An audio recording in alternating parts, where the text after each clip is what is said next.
Hello students, आइए देखते हैं चैप्टर 21 की तीसरी हेडिंग तंत्र कोशिका अर्थात न्यूरॉन के बारे में। तंत्र कोशिका तंत्रिका तंत्र की संरचनात्मक एवं क्रियात्मक इकाई होती है। ठीक है, नर्वस सिस्टम की संरचनात्मक और क्रियात्मक इकाई को तंत्रिक कोशिका कहा जाता है, न्यूरॉन कहा जाता है। ठीक है, न्यूरॉन का स्ट्रक्चर कैसा होता है? तो न्यूरॉन जो है एक सूक्ष्मदर्शी संरचना है। न्यूरॉन को देखने के लिए माइक्रोस्कोप की ज़रूरत पड़ती है। न्यूरॉन एक सूक्ष्मदर्शी संरचना है जो 3 भागों से मिलकर बनती है। ठीक है, न्यूरॉन एक सूक्ष्मदर्शी संरचना है जो 3 भागों से मिलकर बनती है। कोशिका काय जिसे सेल बॉडी कहा जाता है, दुमाक्ष्य जिसे डेंड्राइट्स कहा जाता है, और तंत्रिकाक्ष्य अर्थात एक्सॉन। ठीक है, तो न्यूरॉन जो है एक सूक्ष्मदर्शी संरचना है जो 3 भागों से मिलकर बना होता है, कोशिका काय, दुमाक्ष्य और तंत्रिकाक्ष्य। तो आइए इसके बारे में देखते हैं, फिगर के बारे में समझते हैं। यह एक न्यूरॉन की संरचना है, न्यूरॉन कोशिका की संरचना है। ठीक है, देखें ध्यान से, जिसे तंत्रिक कोशिका कहा जाता है। तंत्रिक कोशिका की संरचना, इसके 3 भाग हैं। पहले भाग को कहते हैं कोशिका काय। कोशिका काय, ये आपका कोशिका काय है जिसे सेल बॉडी कहा जाता है, कोशिका काय। ठीक है, दूसरा जो भाग है वो होता है डेंड्राइट जिसे दुमाक्ष्य कहा जाता है। तो यह जो आप देख रहे हैं ब्रांचेज निकले हुए हैं, इनको क्या कहते हैं? डेंड्राइट्स कहा जाता है, दुमाक्ष्य कहा जाता है। और तीसरा जो भाग होता है, यह जो नीचे की तरफ आप देख रहे हैं, इसे एक्सॉन कहा जाता है, तंत्रिकाक्ष्य कहा जाता है। ठीक है, तो यह आपका न्यूरॉन जो है कितने भागों से मिलकर बना होता है? 3 भागों से मिलकर बना होता है। पहला भाग होता है कोशिका काय, दूसरा भाग होता है डेंड्राइट्स जिसे दुमाक्ष्य कहा जाता है, और तीसरा भाग आप देख रहे हैं यह जो है इसे तंत्रिकाक्ष्य या एक्सॉन कहा जाता है। अब जो है एक एक भाग के बारे में आपको पढ़ना है। तो पहले हम देखते हैं कोशिका काय सेल बॉडी के बारे में। ठीक है, तो सेल बॉडी के बारे में अगर देखें ध्यान से, तो आप सेल बॉडी में देखें, अंदर की तरफ बीच में एक बड़ा सा केंद्रक दिखाई दे रहा है। सेल बॉडी के बीच में एक बड़ा सा केंद्रक है, और इसमें आप देखें यह छोटे छोटे ग्रेन्यूल्स दिखाई दे रहे हैं जिन्हें निसेल ग्रेन्यूल्स कहा जाता है। ठीक है, ये छोटे छोटे दाने की तरह संरचनाएं देख रहे हैं जिसे निसेल ग्रेन्यूल्स कहा जाता है, और बीच में एक बड़ा केंद्रक पाया जाता है। ठीक है, यह जो डेंड्राइट्स आप देख रहे हैं, यह दूसरा भाग जो है डेंड्राइट्स जिसे दुमाक्ष्य कहते हैं, यह जो है ब्रांचेस शाखाओं के रूप में निकलते हैं, पतले पतले भागों के रूप में, और यह पूरे बॉडी में फैले रहते हैं। ठीक है, यह जो आपका कोशिका काय है उससे नीचे की तरफ संरचना निकलती है जिसे तंत्रिकाक्ष्य या एक्सॉन कहते हैं। ठीक है, तंत्रिकाक्ष्य या एक्सॉन कहते हैं। तो यह नीचे की तरफ आप देख रहे हैं एक कीप के आकार का स्ट्रक्चर बनाते हुए यह नीचे की तरफ चला जा रहा है, जिसे क्या कहते हैं? एक्सॉन या तंत्रिकाक्ष्य कहा जाता है। इस एक्सॉन का लास्ट पार्ट जो होता है, तो आप देखें यहाँ पे इस तरह से तंत्रिकाक्ष्य का सिरा निकला होता है, और इसके लास्ट पार्ट जो है वो सिनेप्टिक पुटिकाएँ होती है, सिनेप्टिक बटन्स कहा जाता है इनको, और यह मसल से जुड़ी होती हैं। ठीक है, तो यह मसल से जुड़ी होती हैं सिनेप्टिक पुटिकाएँ, सिनेप्टिक बटन्स। यह आपका तंत्रिकाक्ष्य है और यह आपका एक्सॉन्स है। एक्सॉन्स के ऊपर जो है माइलिन का आवरण होता है। एक्सॉन के ऊपर जो है माइलिन शीथ का आवरण होता है। ये कुछ जगह माइलिन शीथ नहीं होते हैं, गैपिंग होता है, जैसे यहाँ पर देख रहे हैं आप, यहाँ पे देख रहे हैं यहाँ माइलिन शीथ नहीं है, इसे रेनवियर के नोड कहते हैं। माइलिन शीथ न होने के कारण जो गैपिंग क्रिएट हो रहा है उसे क्या कहते हैं? रेनवियर के नोड कहा जाता है। ठीक है, यह बीच बीच में माइलिन शीथ का स्राव करने वाली कोशिकाएं हैं जिसे श्वान कोशिकाएं कहते हैं। तो यह आप देख सकते हैं यह श्यान कोशिकाएं हैं, श्वान कोशिकाएं हैं जो माइलिन शीथ का स्राव करती हैं। तो जो तंत्रिकाक्ष्य है, एक्सॉन है, इसके चारों तरफ माइलिन शीथ पाया जाता है।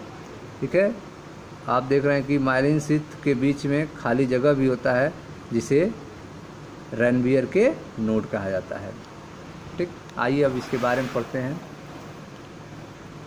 आपने देखा कि न्यूरॉन जो है एक सूक्ष्मदर्शी संरचना है जो 3 भागों से मिलकर बनती है, कोशिका काय सेल बॉडी, दुमाक्ष्य डेंड्राइट्स, और तंत्रिकाक्ष्य एक्सॉन।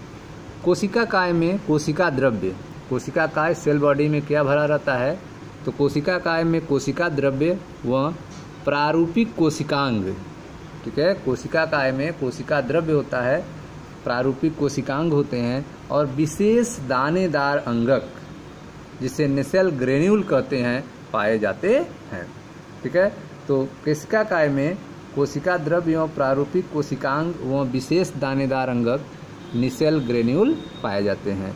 छोटे तंतु जो कोशिका काय से प्रवर्धित होकर लगातार विभाजित होते हैं। ठीक है, सेल बॉडी से छोटे धागे निकलते हैं, छोटे तंतु निकलते हैं जो लगातार विभाजित होकर आगे बढ़ते जाते हैं। ठीक है, छोटे तंतु जो कोशिका काय से प्रवर्धित होकर लगातार विभाजित होते हैं तथा जिनसे निसल ग्रेन्यूल भी पाए जाते हैं, जिनमें निसल ग्रेन्यूल भी पाए जाते हैं, उन्हें द्रुमाक्ष कहलाते हैं, डेंड्राइट्स कहलाते हैं। ठीक है, तो आप देख रहे हैं कि जो आपका कोशिकांग है, सेल बॉडी है, इससे छोटे छोटे धागे निकलते हैं, छोटे तंतु निकलते हैं जो कोशिका काय से प्रवर्धित होकर लगातार विभाजित होते हैं और जिनमें निसल ग्रेन्यूल्स भी पाए जाते हैं। इन्हें द्रुमाक्ष कहा जाता है, डेंड्राइट्स कहा जाता है। ठीक है, क्या काम है इनका? ये तंतु जो है उद्दीपनों को कोशिका काय की ओर भेजते हैं। ठीक है, यह जो डेंड्राइट्स हैं ये स्टिमुलस को, उद्दीपन को सेल बॉडी की ओर भेजने का काम करते हैं। तो ये तंतु उद्दीपनों को कोशिका काय की ओर भेजते हैं। ठीक है, एक तंत्र कोशिका में, ठीक है, एक न्यूरॉन में एक तंत्रिकाक्ष निकलता है। एक तंत्र कोशिका में, एक न्यूरॉन में एक तंत्रिकाक्ष निकलता है, अर्थात एक एक्जान निकलता है। ठीक है, तो एक न्यूरॉन से एक एक्जान निकलता है, एक तंत्र कोशिका से एक तंत्रिकाक्ष निकलता है जिसका दूरस्थ भाग, इस एक्जान का दूरस्थ भाग जो होता है वह शाखित, वह प्रत्येक शाखित भाग का अंतिम छोर जो होता है वह छड़ीनुमा संरचना सिनेप्टिक नोब, जिसमें सिनेप्टिक कुटिकाएं होती हैं, इनमें रसायन न्यूरोट्रांसमीटर्स पाए जाते हैं। ठीक है, तो आप देख रहे हैं कि एक जो है तंत्र कोशिका से, एक न्यूरॉन से एक तंत्रिकाक्ष निकलता है, एक तंत्रिकाक्ष निकलता है, एक्जान निकलता है, जिसकी, ठीक है, जिसका दूरस्थ भाग आप देख रहे हैं ब्रांच के रूप में बटा हुआ है, शाखित है, और प्रत्येक शाखा का जो अंतिम भाग है, ठीक है, अंतिम छोर है, जो एक लड़ीनुमा संरचना बनाता है, इसे सिनेप्टिक नोब या सिनेप्टिक पुटिकाएं कहते हैं। ठीक है, इनमें रसायन भरे होते हैं, न्यूरोट्रांसमीटर्स। ठीक है, इसमें न्यूरोट्रांसमीटर रसायन भरे होते हैं। तंत्रिकाक्ष तंत्र की आवेग को कोशिका काय से दूर, ठीक है, तो यह जो तंत्रिकाक्ष है, एक्जान है, यह तंत्रिका आवेग को सेल बॉडी से दूर भेजने का काम करता है। ठीक है, तंत्रिकाक्ष अर्थात न्यूरॉन जो है तंत्र की आवेग को कोशिका काय से, सेल बॉडी से, ठीक है, दूर सिनेप्स पर अथवा तंत्रिकीय पेशी संधि पर पहुंचाने का काम करता है। ठीक है, तो सिनेप्स पर यह भेजने का काम करता है या फिर पेशियों पर यह सूचनाएं भेजने का काम करता है, सिग्नल्स को भेजने का काम करता है। ठीक है, तो आपने देखा कि न्यूरॉन का दूरस्थ भाग जो है शाखित, वह प्रत्येक शाखित भाग का अंतिम छोर जो है वह लड़ीनुमा संरचना सिनेप्टिक नोब, जिसमें सिनेप्टिक पुटिकाएं होती हैं, इनमें रसायन न्यूरोट्रांसमीटर्स पाए जाते हैं। तंत्रिकाक्ष अर्थात एक्जान तंत्रिकीय आवेगों को कोशिका काय से दूर सिनेप्स पर अथवा तंत्रिकीय पेशी संधि पर पहुंचाते हैं। ठीक है, तो जो तंत्रिकाक्ष होते हैं, एक्जान्स होते हैं, वे तंत्रिकीय आवेगों को कोशिका काय से दूर सिनेप्स पर अथवा तंत्रिकीय पेशी संधि पर पहुंचाने का काम करते हैं। तंत्रिकाक्ष और द्रुमाक्ष, एक्जान और डेंड्राइट्स, तंत्रिकाक्ष और द्रुमाक्ष की संख्या के आधार पर न्यूरॉन को 3 समूहों में बांटते हैं। ठीक है, तो एक्जान और डेंड्राइट्स के आधार पर, एक्जान और डेंड्राइट्स की संख्या के आधार पर न्यूरॉन्स को 3 समूहों में बांटा जाता है, जैसे कि बहुध्रुवी, द्विध्रुवी। ठीक है, पहला है बहुध्रुवी। बहुध्रुवी क्या होता है? जैसे बहुध्रुवी, इसमें एक तंत्रिकाक्ष व 2 या अधिक द्रुमाक्ष युक्त 2 प्रमस्तिष्क बलकुट पाए जाते हैं। ठीक है, बहुध्रुवी में क्या होता है? बहुध्रुवी में मल्टीपोलर में एक तंत्रिकाक्ष होता है। ठीक है, एक एक्जान होता है, वह 2 या अधिक डेंड्राइट्स युक्त 2 प्रमस्तिष्क बलकुट में पाए जाते हैं। ठीक है, 2 या अधिक जो है डेंड्राइट्स होते हैं, 2 या अधिक डेंड्राइट्स युक्त होते हैं जो प्रमस्तिष्क बलकूट में पाए जाते हैं। ठीक है, तो यह जो मल्टीपोलर ठीक है न्यूरॉन्स हैं यह कहाँ पाए जाते हैं? प्रमस्तिष्क बलकूट में पाए जाते हैं। ठीक है, इसमें एक तंत्रिकाक्ष व 2 या अधिक द्रुमाक्ष होते हैं, डेंड्राइट्स होते हैं, तथा द्विध्रुवी जो हैं बाइपोलर जो हैं वे तंत्रिकाक्ष 2 प्रकार के होते हैं। बाइपोलर अर्थात द्विध्रुवी तंत्रिकाक्ष जो होते हैं वे 2 प्रकार के होते हैं, आच्छदी और आच्छदहीन। ठीक है, आच्छदी वाले होते हैं और आच्छदहीन होते हैं। ठीक है, एक तंत्रिकाक्ष एवं एक द्रुमाक्ष 2 दृष्टिपटल में पाए जाते हैं। द्विध्रुवी जो हैं वे एक तंत्रिकाक्ष, एक एक्जान और एक डेंड्राइट्स जो दृष्टिपटल में पाए जाते हैं। ठीक है, तंत्रिकाक्ष 2 प्रकार के होते हैं, आच्छदी और आच्छदहीन। आच्छदी तंत्रिकाएं तंतु, जो आच्छदी तंत्रिका तंतु है जिस पर जो है शीथ पाया जाता है, ठीक है, जो ढका रहता है उसे आच्छदी कहते हैं और बिना ढके वाले को आच्छदहीन कहते हैं। ठीक है, तो जो आपका तंत्रिकाक्ष है, एक्जान्स है, वे 2 तरह के हैं, ढके वाले और बिना ढके वाले। तो जो ढके वाले होते हैं आच्छादी तंत्रिका तंतु श्वान कोशिका से ढके रहते हैं। आच्छादी तंत्रिका तंतु जो है वह श्वान कोशिका से ढके रहते हैं जो तंत्रिकाक्ष के चारों ओर माइलिन का आवरण बनाता है। ठीक है, आच्छादी तंत्रिका तंतु श्वान कोशिका से ढके होते हैं जो तंत्रिकाक्ष अर्थात एक्जान के चारों ओर माइलिन का आवरण बनाता है। ठीक है, माइलिन आवरणों के बीच अंतराल पाए जाते हैं। जो माइलिन आवरण होते हैं उनके बीच में गैपिंग पाया जाता है, जिसके बारे में हमने आपको बताया था। ठीक है, जिन्हें रेनवियर के नोड कहते हैं। रेनवियर के नोड क्या होते हैं? माइलिन आवरणों के बीच में जो गैपिंग होता है, जैसे आप देख रहे हैं यह माइलिन आवरण है, इनके बीच में यह गैपिंग है, माइलिन आवरण है, यह गैपिंग है। यह जो गैपिंग होता है माइलिन आवरणों के बीच में, इसी को क्या कहा जाता है? रेनवियर के नोड कहा जाता है।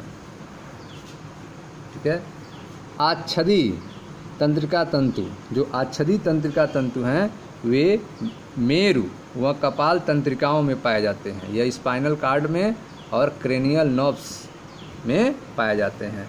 ठीक है, तो आच्छदी तंत्रिका जो है वह आच्छदी तंत्रिका तंतु मेरु व कपाल तंत्रिकाओं में पाए जाते हैं, जबकि जो आच्छदहीन है, आच्छदहीन तंत्रिका तंतु भी श्वान कोशिका से घिरे रहते हैं। आच्छदहीन जिन पे माइलिन शीथ नहीं पाया जाता है वह भी श्वान कोशिका से घिरे होते हैं, लेकिन वे एक्जान के चारों ओर माइलिन आवरण नहीं बनाते हैं। ठीक है, तो आच्छदहीन जो हैं तंत्रिका तंतु वह भी श्वान कोशिका से घिरे होते हैं, लेकिन वे एक्जान के चारों ओर माइलिन शीथ का आवरण नहीं बनाते हैं। सामान्यतया स्वायत्त और कायिक तंत्रिका तंत्र में मिलते हैं। ठीक है, तो यह जो आच्छदहीन तंत्रिका तंतु हैं यह कहाँ पाए जाते हैं? तो यह सामान्यतः स्वायत्त और कायिक तंत्रिका तंत्र में मिलते हैं। ठीक है, तो आप पढ़ रहे थे न्यूरॉन के बारे में। न्यूरॉन में आपने देखा कि यह जो न्यूरॉन होता है जिसे तंत्र कोशिका कहते हैं, यह एक सूक्ष्मदर्शी संरचना है जिसे माइक्रोस्कोप से ही देखा जा सकता है। यह 3 भागों से मिलकर बनता है, कोशिका काय, द्रुमाक्ष और तंत्रिकाक्ष। कोशिका काय में कोशिका द्रव्य और प्रारूपिक कोशिकांग व विशेष दानेदार अंगक निसेल ग्रेन्यूल पाए जाते हैं। छोटे तंतु जो कोशिका काय से प्रवर्धित होकर लगातार विभाजित होते हैं तथा जिनमें नेसेल ग्रेन्यूल भी पाए जाते हैं, द्रुमाक्ष कहलाते हैं। ये तंतु उद्दीपनों को कोशिका काय की ओर भेजते हैं।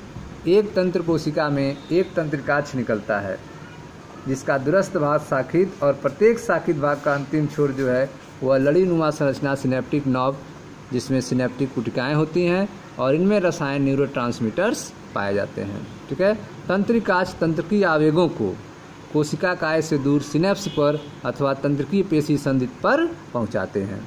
ठीक है, तो जो तंत्रिकीय आवेगों को, तंत्रिकाक्ष जो है वह तंत्रिकीय आवेगों को कोशिका काय से दूर सिनेप्स पर अथवा तंत्रिकीय पेशी संधि पर पहुंचाते हैं। तंत्रिकाक्ष तथा द्रुमाक्ष की संख्या के आधार पर न्यूरॉन्स को 3 समूहों में बांटा गया है। ठीक है, तंत्रिकाक्ष और तंत्रिकीय आवेगों को कोशिका काय से दूर, ठीक है, सिनेप्स अथवा तंत्रिकीय पेशी संधि पर पहुंचाते हैं। तंत्रिकाक्ष और द्रुमाक्ष की संख्या के आधार पर न्यूरॉन्स को 3 समूहों में बांटते हैं, जैसे कि बहुध्रुवी, बहुध्रुवी मतलब एक तंत्रिकाक्ष व दो या अधिक द्रुमाक्ष युक्त जो प्रमस्तिष्क बलकुट में पाए जाते हैं, तथा द्विध्रुवी एक तंत्रिकाक्ष एवं एक द्रुमाक्ष जो दृष्टिपटल पे पाए जाते हैं। तंत्रिकाक्ष दो प्रकार के होते हैं, आच्छदी और आच्छदहीन। आच्छदी तंत्रिका तंतु जो हैं श्वान कोशिका से ढके रहते हैं, जो तंत्रिकाक्ष के चारों ओर माइलिन शीत का आवरण बनाते हैं, जबकि माइलिन आवरणों के बीच, ठीक है, माइलिन आवरणों के बीच अंतराल पाए जाते हैं जिसे रैनबियर के नोड कहते हैं। आच्छदी तंत्रिका तंतु मेरु व कपाल तंत्रिकाओं में पाए जाते हैं। आच्छदी तंत्रिका तंतु जो हैं वे मेरु में और कपाल तंत्रिकाओं में पाए जाते हैं, जबकि आच्छदहीन तंत्रिका तंतु भी श्वान कोशिका से घिरे रहते हैं, लेकिन वे एक्जान के चारों ओर माइलिन आवरण नहीं बनाते हैं और ये सामान्यतः स्वायत्त तथा कायिक तंत्रिका तंत्र में मिलते हैं। ठीक है, तो आच्छदहीन तंत्रिका तंत्र जो हैं वे सामान्यतः स्वायत्त और कायिक तंत्रिका तंत्र में मिलते हैं। ठीक है स्टूडेंट्स, तो यह था न्यूरॉन और उनके संरचना के बारे में। मिलता है नेक्स्ट वीडियो में, जहां हम चर्चा करेंगे तंत्रिकीय आवेगों की उत्पत्ति व संचरण के बारे में। Thank you.